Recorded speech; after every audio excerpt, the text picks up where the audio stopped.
How to fix Apple ID grayed out on your iPhone. Let's get started. For that, first of all, simply open up Settings. Inside Settings, scroll below, tap on Screen Time.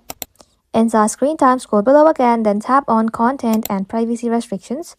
Make sure this button is turned on. Now, scroll down until you see Account. Tap onto it, and just like that, make sure it is set to Allow. If this is set to Don't Allow, that's exactly why your iCloud or iPhone are blocked. After that, you need to simply head back to main screen again, and you may need to close the settings app completely and then reopen it.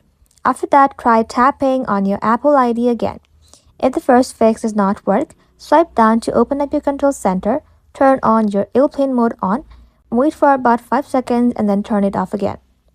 This refreshes your Wi-Fi and cellular connection.